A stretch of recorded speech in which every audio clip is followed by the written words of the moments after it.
नमस्कार दोस्तों, मेरा नाम है सूरज। स्वागत करता हूं आप सभी का आज की इस वीडियो में। आज हमारी 5th क्लास है जिसमें हम बात करने वाले हैं स्टेजेस ऑफ डेवलपमेंट के। इस वीडियो में हम समझेंगे कि कौन कौन से इंपॉर्टेंट स्टेजेस होते हैं डेवलपमेंट के, फ्रॉम प्री नेटल यानी कि जब बच्चा माँ के गर्भ में होता है तब से, जैसा कि मैंने आपको बताया था कि डेवलपमेंट कहाँ से शुरू होता है, फ्रॉम वॉम्ब, तो माँ के गर्भ से लेकर के डेथ तक जो इंपॉर्टेंट स्टेजेस हैं डेवलपमेंट की उसके बारे में हम बात करेंगे। साथ के साथ जो हमारे एग्जाम पॉइंट ऑफ व्यू से इंपॉर्टेंट है उसको हम डिटेल में बात करेंगे। ठीक है, तो चलिए शुरू करते हैं, लेकिन आगे बढ़ने से पहले इस वीडियो को लाइक शेयर करके चैनल को सब्सक्राइब कर दीजिए। तो अगर हम बात करें स्टेजेस ऑफ डेवलपमेंट की, तो हमें इस बात का ध्यान रखना है कि डेवलपमेंट को लेकर के हमने एक इंपॉर्टेंट प्रिंसिपल पढ़ा था कि जो डेवलपमेंट है इट स्टार्ट्स फ्रॉम वॉम्ब यानी कि माँ के गर्भ से लेकर के टॉम यानी कि टिल डेथ। ठीक है, ये एक बेसिक सी चीज हमने पढ़ी थी। तो जब मैं डेवलपमेंट के बारे में बता रहा हूँ या स्टेजेस बता रहा हूँ तो हम वहीं से शुरुआत करेंगे। अच्छा, एक बात समझिए कि जब मैं आपको डेवलपमेंट पढ़ा रहा हूं तो यहाँ पे आप देखेंगे जैसे जैसे हम आगे बढ़ेंगे हम और भी जब एस्पेक्ट्स पढ़ रहे होंगे डेवलपमेंट के, for example cognitive development, social development, तो वहां पे आप देखेंगे कि कुछ थ्योरीज जो कि उस पर्टिकुलर जो डायमेंशन है डेवलपमेंट की उससे जुड़ी हुई, फॉर एग्जांपल कॉग्निटिव डेवलपमेंट में जैसे जीन पियाजे की थ्योरी हो गई, या जब हम सोशल डेवलपमेंट पढ़ रहे होंगे तो यूरी ब्रोन फेन ब्रेनर की हो गई, या एरिक एरिक्सन की थ्योरीज हो गई। तो जब हम इनकी थ्योरीज पढ़ रहे होंगे ना तो देखिए आप पाएंगे कि इन्होंने भी कुछ स्टेजेस बताए हैं। तो ध्यान रखिएगा वहां पे जब हम उस थ्योरी को पढ़ रहे होंगे और जब हम उस वहां पे स्टेजेस पढ़ रहे होंगे तो वो पर्टिकुलर उस डायमेंशन से ही जुड़ा होगा। फॉर एग्जाम्पल जैसे जब पियाजे की हम थ्योरी पढ़ेंगे तो वो कॉग्निटिव डेवलपमेंट से जुड़ी है। तो वो क्या करते हैं, वो कहते हैं कि जो 4 इंपॉर्टेंट स्टेजेस होते हैं डेवलपमेंट के, sensory motor stage, pre operational, concrete operational and formal operational, और वो पर्टिकुलर एज भी बताते हैं, 0 से 2, 2 से 6, 7 से 12 और 12 से 18, कुछ ऐसे वो स्टेजेस भी बताते हैं। तो जब वो ये बता रहे होते हैं तो वो स्पेशली कॉग्निटिव डेवलपमेंट को लेकर के बताते हैं कि जो कॉग्निटिव डेवलपमेंट है वो कैसे स्टेज बाय स्टेज होता है। लेकिन मैं जो आज आपको पढ़ा रहा हूँ स्टेजेस ऑफ डेवलपमेंट, मैं ओवरऑल डेवलपमेंट की बात कर रहा हूँ, मैं यहाँ पे किसी एक पर्टिकुलर डायमेंशन की बात नहीं कर रहा हूँ। ठीक है, तो शुरुआत करते हैं वॉर्म से लेकर के टॉम तक। तो आप सभी को पता होगा कि शुरुआत में जो बच्चा होता है माँ के गर्भ में, शुरू के जो 9 मंथ्स होते हैं वो बच्चा उस वक्त माँ के गर्भ में होता है और उसको हम प्री नटल स्टेज भी कहते हैं। ठीक है, और जब हम बात करते हैं प्री नेटल स्टेज की तो उसमें कुछ और भी स्टेज आ जाते हैं, एम्ब्रॉयनिक हो जाता है, फिर जेनिटल हो जाता है, फिर फोर्टल हो जाता है, बहुत सारे स्टेज होते हैं। हालांकि उसको हमें डिटेल में पढ़ने की जरूरत नहीं है क्योंकि सीटेट के एग्जाम पॉइंट ऑफ व्यू से आपको ज्यादा वो पढ़ने की जरूरत नहीं है, आपसे वो नहीं पूछा जाएगा। हाँ, जब मैं फिजिकल डेवलपमेंट पढ़ा रहा हूँ ना आपको, तब मैं थोड़ा सा प्री नेटल डेवलपमेंट के बारे में बताऊंगा कि कौन कौन से फिजिकल डेवलपमेंट हमें उस दौरान देखने को मिलता है, वो भी ज्यादा डीप में नहीं, एक मोटा मोटा आपको एक डाटा दे दूंगा कि भाई हाँ इस स्टेज में इतना बच्चे का फिजिकल डेवलपमेंट हो जाता है। वो थोड़ा सा जरूरी है कि आपको एक समझ पैदा हो जाए फिजिकल डेवलपमेंट को लेकर के, लेकिन ज्यादा हम इसमें डीप नहीं जाएंगे क्योंकि हमारे एग्जाम पॉइंट ऑफ व्यू से इंपॉर्टेंट नहीं है। तो पहले के जो 9 मंथ्स होते हैं वो प्री नेटल स्टेज होते हैं, और आप पाएंगे कि प्री नेटल स्टेज में मेजर जो डेवलपमेंट हमें देखने को मिलता है वो फिजिकल डेवलपमेंट ही देखने को मिलता है। ठीक है, क्योंकि बच्चे के बाकी एस्पेक्ट जो होते हैं ना डेवलपमेंट के, वो उस वक्त उतने डेवलप नहीं होते हैं। तो जब हम प्री नेटल डेवलपमेंट की बात करते हैं तो मेजर जो चेंजेस होते हैं बच्चे के फिजिकल डेवलपमेंट को लेकर के होते हैं। तो ये पहला जो होता है, ये शुरू के जो जब बच्चा माँ के गर्भ में होता है वो प्रीनेटल स्टेज होता है। उसके बाद अगली जो स्टेज आती है वो होती है इन्फेंसी स्टेज। इन्फेंसी स्टेज बच्चे के जन्म से लेकर के शुरू के जो 2 साल होते हैं इसको हम कहते हैं इन्फेंसी स्टेज। ठीक है, उसके बाद चाइल्डहुड आ जाता है, और चाइल्डहुड की जो स्टेज होती है वो 3 से लेकर के 12 साल की होती है। अब आप पाएंगे कि चाइल्डहुड भी आगे फर्दर 2 सब स्टेजेस में बढ़ जाता है, अर्ली चाइल्डहुड और लेटर चाइल्डहुड। जब हम अर्ली चाइल्डहुड की बात करते हैं तो उसमें 3 से लेकर के 6 साल आ जाता है, और यहाँ पे 7 से लेकर के 12 साल का जो पीरियड है वो आ जाता है। उसके बाद चाइल्डहुड के बाद जो अगली स्टेज आती है वो होती है एडोलसेंस की। ठीक है, और जब हम एडोलसेंस की बात कर रहे हैं तो एडोलसेंस में आप देखेंगे कि इसमें 12 से लेकर के 18 साल तक की एज होती है वो एडोलसेंस में होती है। उसके बाद अडल्टहुड, जिसमें कि जनरली 18 से लेकर के 60 साल तक की एज आ जाती है, 55 साल, 60 साल, और फिर ओल्ड एज जो कि 60 प्लस पे हो जाता है। ठीक है, तो ये पूरा जो है, ये पूरा स्टेजेस है ह्यूमन डेवलपमेंट का, फ्रॉम वॉर्म टू टॉम। ठीक है, और ये 60 प्लस के बाद टिल डेथ तक ये चलती है। अब महत्वपूर्ण ये है कि हमें क्या पढ़ना है, क्या हमें सारा कुछ पढ़ना है प्री नेटल से लेकर के वहां ओल्ड तक? तो नहीं, हमारा जो मेन फोकस एरिया रहेगा इन्फेंसी, चाइल्डहुड और अडोलोसेंस, बस इन तीन स्टेजेस को ही हम डिटेल में कवर करेंगे। इन तीन स्टेजेस के ही कौन कौन से जो बाकी एस्पेक्ट्स हैं डेवलपमेंट के, physical, cognitive, emotional, language, moral, ये सब कुछ जो हम पढ़ रहे होंगे वो हम पर्टिकुलर इन्हीं तीन स्टेजेस को लेकर के पढ़ेंगे।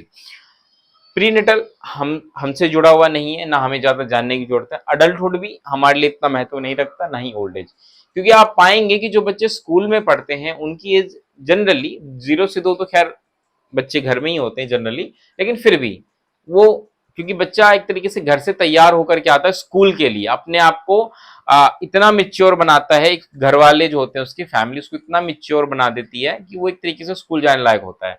उसका असर हमें देखने को मिलता है जब बच्चा स्कूल में आता है। तो मेनली जो हमें डील करना है 0 से लेकर के 18 साल तक की जो एज है उसको डील करना, और इसीलिए जब हम पढ़ रहे होंगे तो आप बार बार देखिएगा कि यही आपको वर्ड्स देखने को मिलेंगे, तो आप इनको याद कर लीजिए। पहली स्टेज 0 से 2 साल इन्फेंसी, फिर चाइल्डहुड जो कि आगे भी दो हिस्सों में बढ़ती है, अर्ली चाइल्डहुड और लेटर चाइल्डहुड। अर्ली चाइल्डहुड 3 से 6 साल, लेटर चाइल्डहुड 7 से 12 साल, और लास्ट में अडोलोसेंस जो कि 12 से 18 साल होती है। ठीक है, ये वो स्टेजेस हैं जो हमें डिटेल में पढ़नी है, इन्फेंसी, चाइल्डहुड और अडोलोसेंस। ठीक है, तो हम आगे बढ़ते हैं, आप चाहे तो उसको नोट डाउन कर सकते हैं।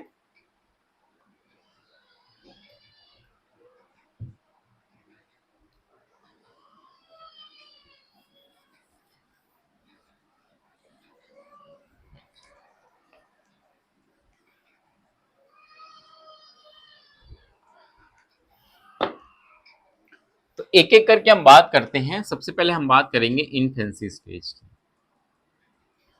देखिए, इन्फेंसी स्टेज जैसा मैंने आपको बताया 0 से 2 साल की जो स्टेज होती है ये कहलाती है, और इस स्टेज में ये बहुत ही क्रूशियल स्टेज होती है बच्चे के डेवलपमेंट को लेकर के, खासकर जब मैं बात कर रहा हूं फिजिकल डेवलपमेंट या मोटर डेवलपमेंट। ठीक है, फिजिकल डेवलपमेंट और मोटर डेवलपमेंट, इसको लेकर के जो इन्फेंसी स्टेज होती है ये बहुत ही क्रूशियल होती है। इस 2 साल में आप पाएंगे कि फिजिकल और मोटर डेवलपमेंट बच्चे का सबसे फास्ट होता है। ठीक है, बहुत तेजी से। शुरुआत में जब बच्चे का जन्म होता है तो आप पाएंगे कि वो बिल्कुल भी खुद को सपोर्ट नहीं दे पाता, इतना वो फिजिकली वीक होता है, उसका मोटर डेवलपमेंट इतना कमजोर होता है कि वो बिल्कुल भी अपने आप को सपोर्ट नहीं दे पाता। लेकिन आप पाएंगे कि बच्चा जैसे 2 साल का होता है कंप्लीट, आप पाएंगे कि बच्चा वो दौड़ रहा होता है, 2 साल का बच्चा।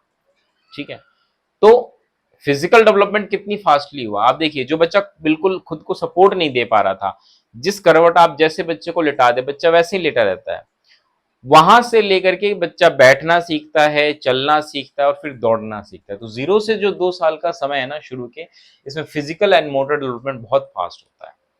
दूसरी तरफ जब हम बात करते हैं लैंग्वेज डेवलपमेंट की, तो आप पाएंगे कि लैंग्वेज डेवलपमेंट के लिहाज से भी ये जो पीरियड है बहुत महत्व रखता है, क्योंकि बच्चे का जो भी बेस होता है लैंग्वेज डेवलपमेंट को लेकर के वो इसी स्टेज में आता है। फॉर एग्जाम्पल, शुरुआत में हम जो भी कहते हैं कि बच्चा बैबलिंग करता है, कूइंग करता है, इमिटेशन करता है, ये वर्ड को रिपीटेशन करता है, ये सब कुछ आप देखेंगे कि इन्फेंसी स्टेज में ही होता है। वन वर्ड बोलना, फिर सेंटेंस बोलना, ठीक है, ये सारा कुछ बच्चा इसी स्टेज में करता है, इन्फेंसी स्टेज में ही करता है। बच्चे का जो वोकल कॉर्ड्स है या जो भी इंपॉर्टेंट ऑर्गन्स जो होने चाहिए बोलने के लिए लैंग्वेज को, वो सब कुछ इसी पीरियड में डेवलप होते हैं। तो लैंग्वेज डेवलपमेंट के लिहाज से भी ये वाला जो पीरियड होता है ये बहुत ही इंपॉर्टेंट होता है। ठीक है, अगर हम बात करें कॉग्निटिव डेवलपमेंट की, कि बच्चे का कॉग्निटिव डेवलपमेंट इस पीरियड में कैसे होता है, तो हम अगर जीन पियाजे को ध्यान में रख करके बात करें, तो जीन पियाजे कहते हैं कि जो 0 से 2 साल की अवस्था होती है इन्फेंसी स्टेज, वो कहते हैं कि ये सेंसरी मोटर स्टेज होती है। अब इसका क्या मतलब है? इसका मतलब ये है कि 0 से 2 साल में बच्चा अपने आसपास की चीजों को समझता है, जानता है, उसको लेकर के कुछ बेसिक कंसेप्ट बनाना शुरू करता है, लेकिन वो सब कुछ जानने का, सीखने का एक तरीका होता है जिसको वो कहते हैं sensory motor. It means, sensory means हमारे sense organ, eyes, nose, ear, tongue, skin, ये सब हमारे सेंस ऑर्गन्स होते हैं। तो इन सेंस ऑर्गन्स का यूज करके बच्चा अपने आसपास की चीजों को जानता है। फॉर एग्जाम्पल, बच्चा देख करके उसकी इमेज अपने दिमाग में बनाता है, कंसेप्ट बनता है। सुन करके, जैसे कुत्ते के भौंकने की आवाज है या चिड़िया के चहचहाने की आवाज है, सुन करके वो कंसेप्ट बनता है। किसी खाने को लेकर कि आम मीठा होता है, खाता है तब पता चलता है। टेस्ट, टंग, ये इंपॉर्टेंट रोल प्ले करती हैं। तो अपने आसपास की चीजों को जानने समझने के लिए बच्चा सेंसेस का यूज करता है, इसीलिए इसको सेंसरी मोटर स्टेज भी कहा गया। अब मोटर वर्ड इसलिए यूज किया गया है क्योंकि मोटर डेवलपमेंट भी इस स्टेज में काफी फास्टली होता है। ठीक है, मैं आपको बताऊंगा, जब मोटर डेवलपमेंट पढ़ रहे होंगे तो हम देखेंगे कि बच्चा कैसे अपना, इस स्टेज में सबसे ज्यादा बच्चे का मोटर डेवलपमेंट होता है। तो सेंसरी मोटर स्टेज, इसीलिए जीन पियाजे ने इसको कहा है कि पर्टिकुलर जो 0 से 2 साल की अवस्था, इसमें बच्चा सेंसेस के थ्रू अपने आसपास की चीजें सीखता है। इसके अलावा अगर हम बात करें तो ये जो स्टेज होती है, इस स्टेज में सबसे ज्यादा रिफ्लेक्स एक्टिविटीज बच्चा करता है।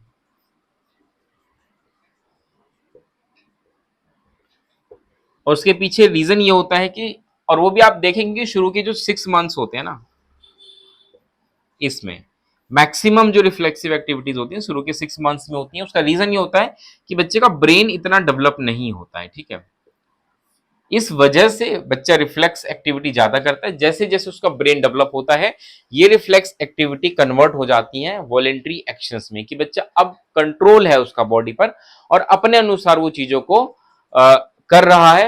मतलब जो भी वो काम कर रहा है उसमें उसका कंट्रोल होता है। तो ये धीरे धीरे डेवलप होता है। इसके अलावा अगर हम बात करें इसमें, तो इमोशनल इनस्टेबिलिटी हमें देखने को मिलती है। इमोशनल इनस्टेबिलिटी, इसका क्या मतलब है? इसका मतलब ये है कि इमोशनली बच्चा स्टेबल नहीं होता। हम और आप इमोशनली स्टेबल हैं। क्या ऐसा होता है कि हमें भूख लगती है तो हम रोने लगते हैं मम्मी के सामने कि भाई मुझे खाना दो, बहुत तेज तेज? नहीं, क्योंकि अब हमारा अपने इमोशंस को एक्सप्रेस करने का तरीका बदल चुका है। हम इमोशनली स्टेबल हो गए, हम थोड़ा इंतजार कर लेते हैं, भाई भूख लगी है तो, या भाई किसी दोस्त ने कुछ कह दिया तो उसको एक थप्पड़ मार दिया, या घर में आकर के हमने सबसे लड़ाई कर ली, चीजें तोड़ दी। इस तरह की चीजें हम नहीं करते बिकॉज हम इमोशनली स्टेबल हैं। लेकिन जो बच्चे इन्फेंसी स्टेज में होते हैं, ये इमोशनली इनस्टेबल होते हैं। अब वो इस प्रकार का व्यवहार तो नहीं दिखाते कि भाई सब कुछ तोड़ मोड़ रहे हैं, ऐसा तो नहीं दिखाते। लेकिन हाँ, ये जरूर होता है कि आप देखेंगे इस स्टेज में बच्चे बार बार रोते हैं, बार बार खुश होते हैं, खेलते हैं, कूदते हैं। तो इनकी फ्रीक्वेंसी बनी होती है। मतलब एक दिन में बच्चा कई बार रो जाता है ना, वहीं तुरंत चुप भी हो जाता है। कि मन मान के चलिए अभी रो रहा है और रोते रोते आपने तुरंत कहा कि चलो ठीक है तुम्हें आइसक्रीम दिलाता हूँ चल के, तुरंत चुप हो जाएगा। क्यों? इमोशनल इनस्टेबिलिटी के कारण। लेकिन हम अगर किसी से नाराज हो जाए मान के चलिए, तो ये थोड़ी है कि भाई सामने वाला कहेगा चलो आइसक्रीम खिला देता हूँ तुझे तो चुप हो जा, तो ऐसा थोड़ी है कि भाई हम चुप हो जाएंगे। तो कहने का मतलब ये कि इमोशनल इनस्टेबिलिटी इनफेंसी स्टेज में हमें बहुत ज्यादा देखने को मिलती है। तो ये शुरुआती कुछ कैरेक्टरिस्टिक्स हैं। मैं आपको इनफेंसी स्टेज समझा रहा हूं, हम डिटेल में इसके बारे में बात करेंगे। अब हम आते हैं चाइल्डहुड के बारे में। ठीक है, तो जैसा मैंने आपको बताया कि चाइल्डहुड जो होती है वो 3 से 12 साल की होती है, लेकिन हमें इसको दो हिस्सों में बांट के पढ़ना है, एक अर्ली चाइल्डहुड और दूसरा लेटर चाइल्डहुड। ठीक है, जब हम अर्ली चाइल्डहुड की बात करते हैं तो ये हो जाता है 3 से 6 साल और ये हो जाता है 7 से 12 साल।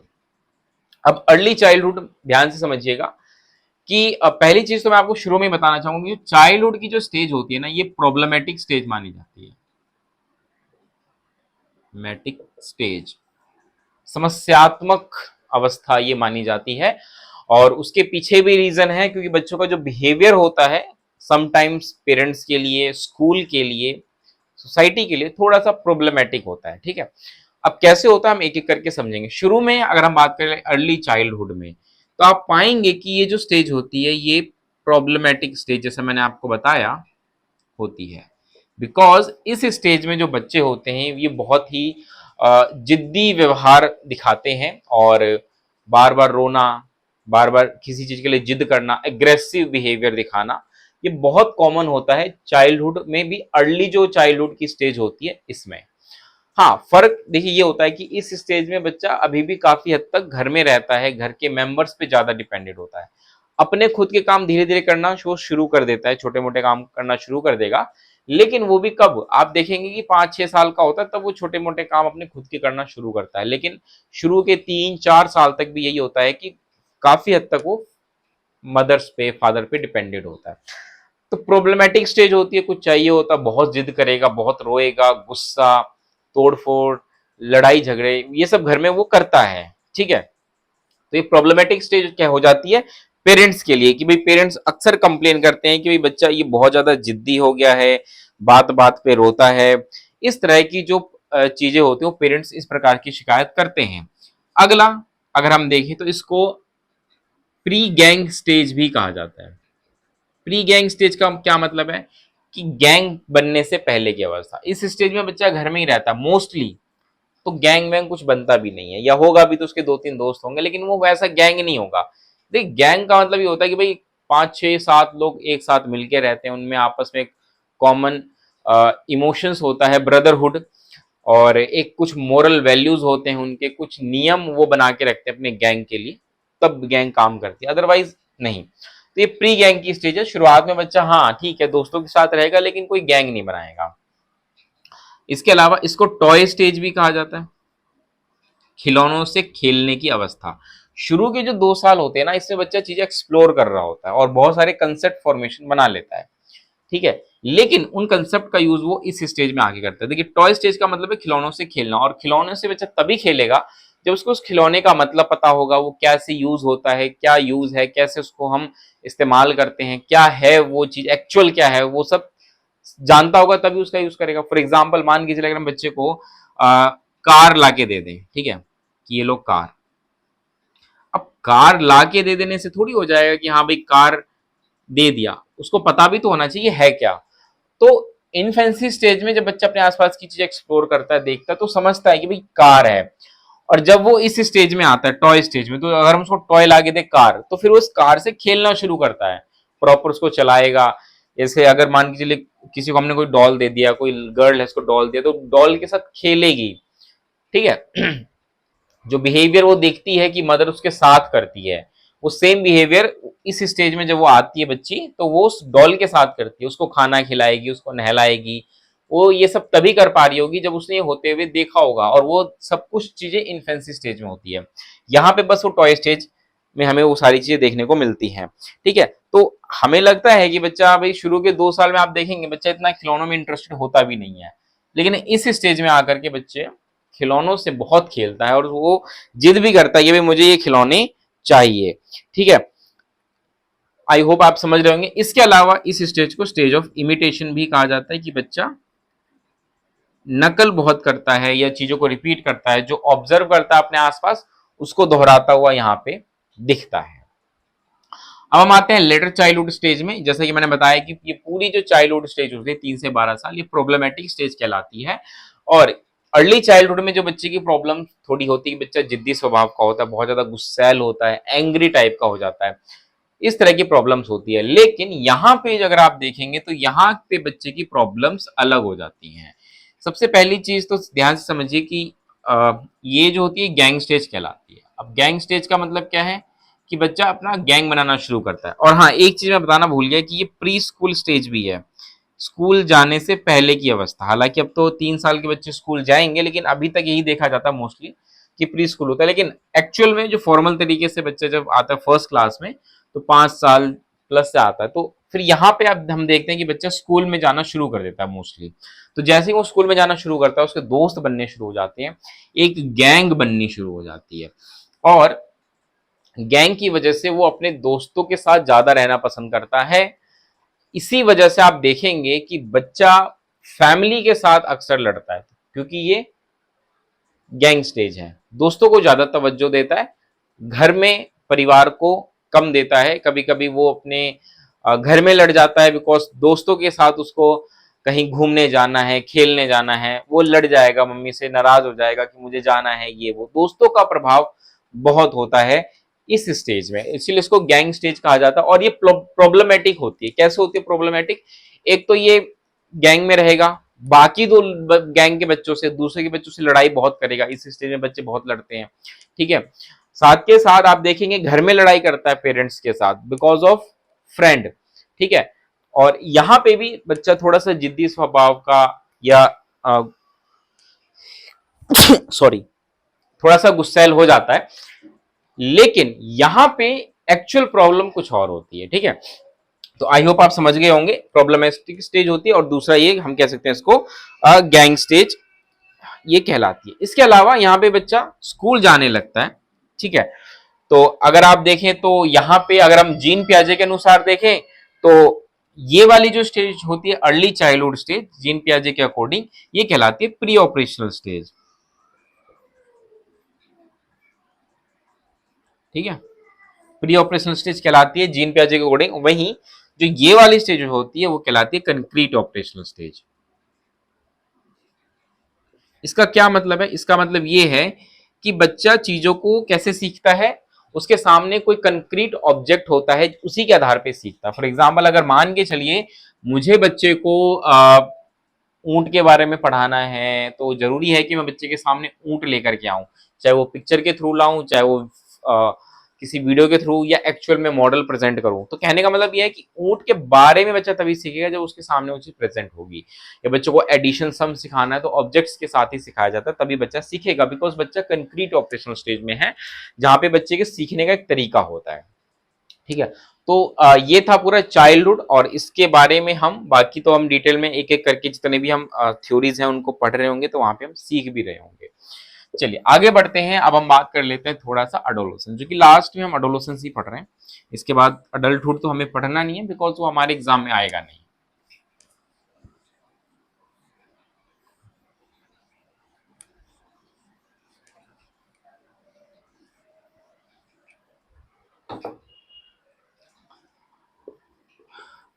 अगला है अडोलोसेंस एज, ठीक है, जो कि 12 साल से लेकर के 18-19 तक नॉर्मली शुरू चलती है, ठीक है। अभी अडोलोसेंस जो एज होती है ना, ये आप कह लीजिए कि इसको हम कह सकते हैं स्टेज ऑफ इमोशनल स्टॉर्म या इनस्टेबिलिटी।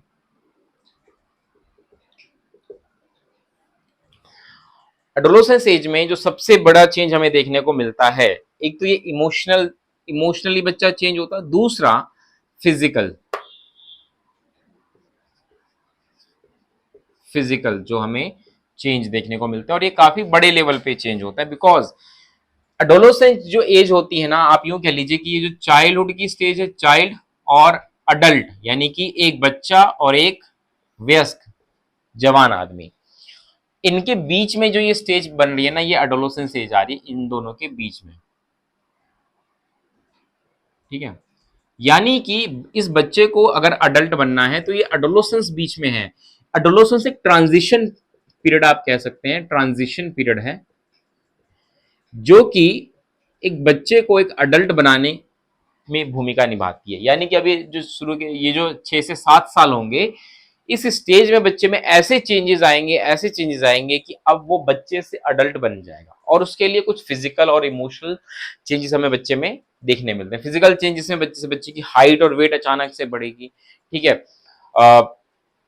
इसके अलावा लड़का है तो उसकी दाढ़ी मूछें आनी शुरू हो जाएंगी, लड़कियों के उसी हिसाब से जो ऑर्गन्स होते हैं वो डेवलप होने शुरू हो जाएंगे। तो कहने का मतलब यह है कि फिजिकल चेंज हमें बहुत बड़े लेवल पे देखने को मिलता है।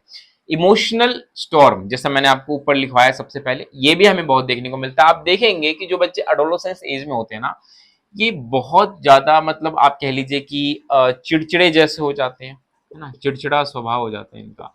और ऐसा नहीं जानबूझ के हो रहा है, इमोशनली जो ये इंस्टेबिलिटी आती है ये हार्मोन्स के कारण आती है कि बच्चों में जो हार्मोन्स रिलीज हो रहे हैं, नए नए हार्मोन्स बन रहे हैं, इस वजह से बच्चे में चिड़चिड़ा स्वभाव आ जाता है। छोटी छोटी बात पे गुस्सा आना, इरिटेशन होना, ये नॉर्मल उनका नेचर बन जाता है। और इस वजह से आप देखेंगे कि अक्सर ये जो बच्चे होते हैं घर में इनकी अक्सर पेरेंट्स से लड़ाई हो जाती है, माता पिता से लड़ जाते हैं, ठीक है। ये सारी चीजें होती हैं। इसके अलावा जो इंपॉर्टेंट हमें और भी चेंज देखने को मिलता है वो हो जाता है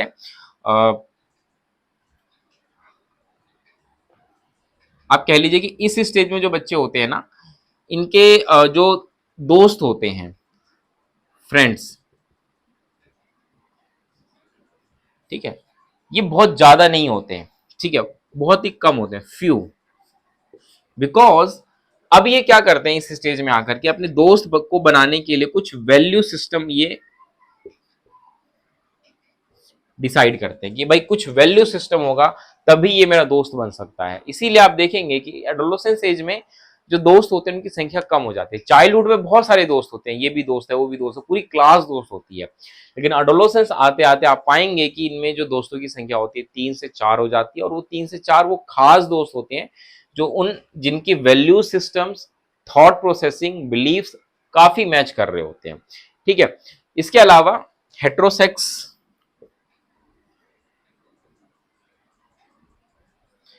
अट्रैक्शन जो हमें देखने को मिलता है इस स्टेज में कि भाई लड़का लड़की के प्रति, लड़की लड़के के प्रति, ये इनमें हेट्रोसेक्स जो अट्रैक्शन होता है वो हमें यहाँ देखने को मिलता है। इसके अलावा जो सबसे इंपॉर्टेंट चैलेंज यहाँ पे बच्चे को फेस करना पड़ता है वो होता है ईगो आइडेंटिटी का। ईगो आइडेंटिटी का कंसेप्ट जो था ये एरिक एरिक्सन ने दिया था, और उन्होंने बताया था कि जो इस स्टेज के बच्चे होते हैं उनमें ईगो आइडेंटिटी की प्रॉब्लम सबसे ज्यादा होती है। और ये आप देखेंगे, आपके घर में अगर कोई इस उम्र का बच्चा है या अपने आस पड़ोस में देखिएगा अगर कोई इस उम्र का है तो उसके पेरेंट्स बहुत परेशान होते हैं सबसे ज्यादा इस चीज को लेकर के, भैया अब लाइफ में आगे क्या करेगा।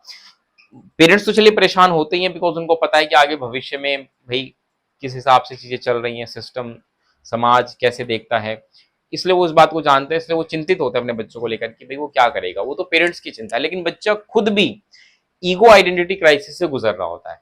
बच्चा खुद ये भी तय कर रहा होता है अपने लिए कि भाई मुझे अब आगे क्या करना है, ठीक है। धीरे धीरे उसके अंदर एक चेतना विकसित होती है कि हाँ अब मैं बड़ा हो रहा हूं और मुझे आगे क्या भूमिका निभानी है, मुझे क्या बनना है जीवन में, है ना। तो आप पाएंगे कि जो बच्चे इस स्टेज में होते हैं अक्सर वो अलग अलग तरह की चीजें एक्सपेरिमेंट कर रहे होते हैं। आप देखेंगे कि बच्चे इस टाइम मतलब कभी कुकिंग कर रहे होंगे, कभी कुछ कर रहे होंगे, कभी कुछ कर रहे होंगे, अलग अलग चीजें वो ट्राई कर रहे होंगे बिकॉज वो आइडेंटिटी क्राइसिस से गुजर रहे हैं और वो ढूंढ रहे होते हैं अपनी पहचान की मुझे जीवन में आगे क्या करना है, ठीक है। ये हो गया। इसके अलावा अगर हम बात करें कॉग्निटिव डेवलपमेंट को लेकर के, जैसे जीन पियाजे ने कहा था कि informal stage, sorry, formal operational stage होती है जहां पे बच्चा कैसे सोचता है, उसकी थिंकिंग की जो कैपेसिटी होती है या थिंकिंग एबिलिटी होती है बच्चे की, अब वो हो जाती है एब्स्ट्रैक्ट थिंकिंग।